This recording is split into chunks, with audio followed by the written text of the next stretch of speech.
miroso isika zao niaingitsika teny amin'ny tranom-bitsika miroso atranontsika ary iezaka ny fiomanana amin'ny faharoa amby roapolo ny volana novambra ho avy zao a izay fanokafana ataontsika ny amin'ny faritra Atsinanana.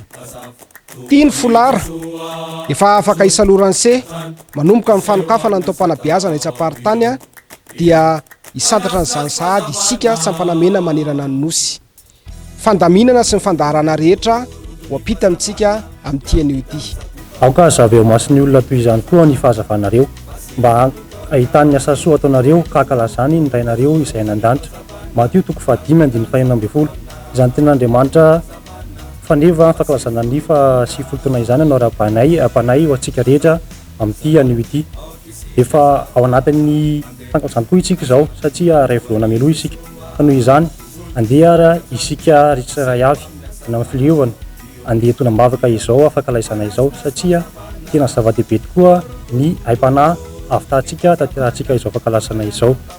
Nakaraka izay ny avy ao amin'ny aim-panahy dia amoaka tondrozotra herinandro mialoha ny fankalazana mba hiainantsika mandritra izany lasa izany.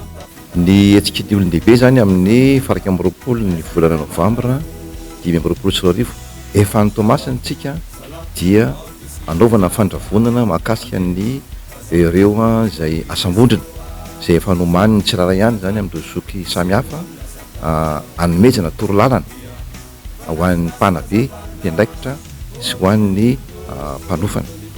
Ireo asambondrina ireo zany dia mifototra amina foto-kevitra anakenina samihafa ao zany ny donakafo ny tokolava sy ny lanera ny fitohizan-tsapana ny ambaratonga sy taleta ny rotoroto ary ny tetikasa.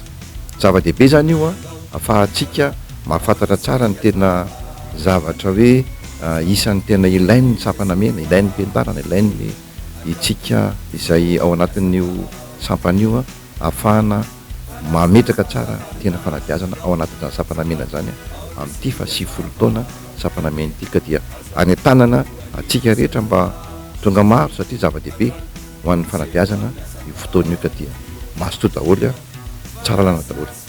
Eo amin'ny fiomanana mahakasika ny fanokafana ny taom-pahakalazantsika dia reto misy tsara ho tadidy.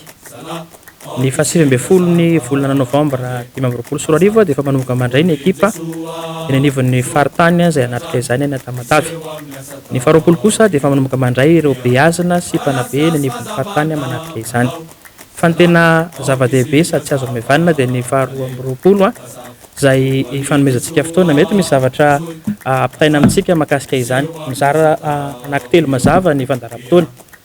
Ny maraina ny 20 dia isy ny ranty talenta izay ho tanterahana ny tapakandro maraina. Ao anatin'izany dia mety isy fifaninanana ara-panatanjahantena, isy ihany koa ny faneovana seho ara-javakanto, dia isy ihany koa eo anelanelan'izany ireo fanentanana maro isan-karazany.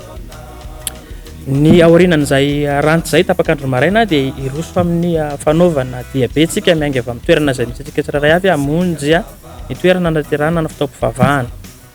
Rehefa tanteraka ny fitaovam-pivavahana sy ny fanokafana amin'ny fomba am-piangonana ny taonjobily dia miroso amin'ny takariva mpifaliana isika izay takariva fanasana sy fahazavana no lohahevitra nomena mba ahafahantsika sampanamena maneho ny hafaliantsika amin'izay fanokafana ny jobily.